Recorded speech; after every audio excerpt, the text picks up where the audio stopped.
kind of interesting. Maybe we ought to pursue that. Yeah. Next question, John?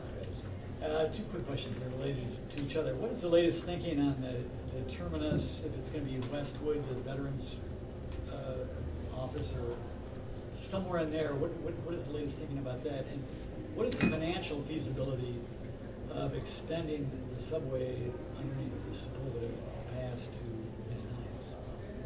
Well, first, I'll take the first one because the second one is a Bart Reed question, if I ever heard. Money, you know, I'm just spending money here. I'm not printing it. Well, at least I'm going to tell you I'm not printing it. I really hope that the VA is the terminal for this thing. It makes such a difference if you just get to the west side of the freeway. It opens up a whole new world.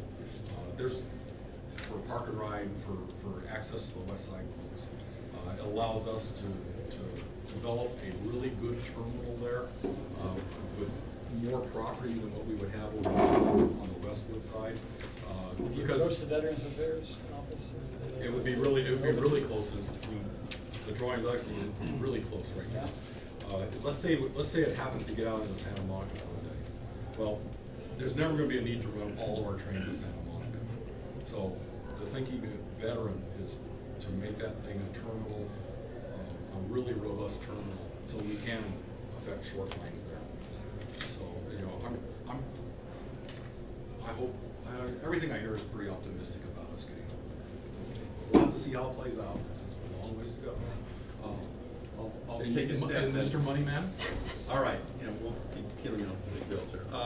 Seriously, there are some issues with the community, and as it goes through the environmental steps, as always, there's always one side rubbing, the other side rubbing. At one point, people were going crazy because they thought the subway would go underneath all the condo buildings and the condo corridor there, and there's always been some issue somewhere. You know, eventually Beverly Hills came around and wants the subway and has stations that they want, and so the issue is, you know, 5 or 10 years down the line, if we're still debating theoretically, the Veterans makes a lot of sense just because it's got a lot of catchment and criteria. What happens with the community and the politics, that's sometimes the nonprofits and the community advocates need to help make some sense to pave the way for the operational people. Back to your other question about subways, did you want to know about pricing or? Well, what, is it in the financial plan? Well, okay, I can answer the question. Roughly in measure there was $1 billion for the 405 corridor. It was put in there because nobody really knew what was wanted between the San Fernando Valley and West Side. I get horrified when I see busways because, you know, just can imagine the busway finds some sort of catchment up down, it doesn't catch up and down Van Nuys Boulevard. It's got some sort of freeway catchment. You know, it's just, you're creating something that's just as horrible as the Harbor Transitway, which for many years only had 3,000 riders a day. So, you know, you're spending $1 billion on a corridor for 3,000 riders a day, and for years it was just kind of hidden away in the Metro Closet. Nobody knew the Harbor Transitway was there. And then the Blue Line was next to it with 75 to 90,000 riders a day. So, got those issues.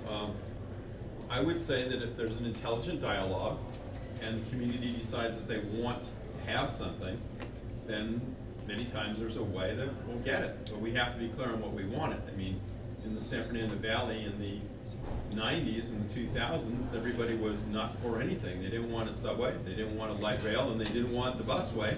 And finally, since there was money to build the busway, we got that third world country solution. So it's just a matter of 10, 20 years down the line, if we can get the right idea and make the right decisions, we'll have that. I mean, way back when decisions were made to build the Blue Line with 2 cars and two car platforms, and the reality here is that I guess Tom's left, but Tom's got some colleagues that are well known that predicted in 1990, 1992, well-known articles. In fact, you met with the guy, Jim Moore, predicted that the Blue Line would basically have about 12,000 people a day if you have a ghost train. 12,000 people a day. I mean, the first month of ridership statistics were available was 18,000 riders a day. So it's kind of a question of, we've always been designing these things, and there's not been the capacity. Once we did the downtown connector, it's going to be a capacity issue, because even now they're probably not building the downtown connector with 4-car platforms, which would be the, because you could run light rail with 6-car platforms, and if you do it underneath Sepulveda Pass with 6-car platforms, you don't have to run the heavy rail under there. You can run the green line under there just as well, and train capacity is the same. Just the catenaries at the top rather than the third rail. So just a decision. But anyways, back to, since Bruce is here, any more questions for Bruce? I'm sure we do. Gentlemen, what's your name? I'm Joe Drummond, and Hey, Joe. I live in San Pedro and use the Welcome. Harvard Transitway quite a bit. In fact, I came up here on the 445. Since the Silver Line has gone into effect, what's the ridership on the Transitway now? I can't answer that question. Anybody here can answer that? I don't know what the Silver Line ridership is right now. I know the Blue Line ridership is pretty much holding steady through all this last couple of years. It's pretty much the same. So That's not an answer to my that's question. not Unfortunately, answer your since question. we actually have to admit, none of us actually know that answer. And But doesn't but MTA it's a legitimate Yeah, question. no, MTA would know. I just don't know. Joe, just be aware, he's a rail guy. He runs the rail operations, Right. and he doesn't. It's like, Well, the Harbor Of all the Transitway people allegedly here- was to be upgraded to light rail. That's in the original plan. We'll never see it. but- unfortunately, since Tom left, Tom was actually one of the people that had a lot of knowledge on it. And since he left the room here, we could actually have gotten an answer to your question, but I apologize.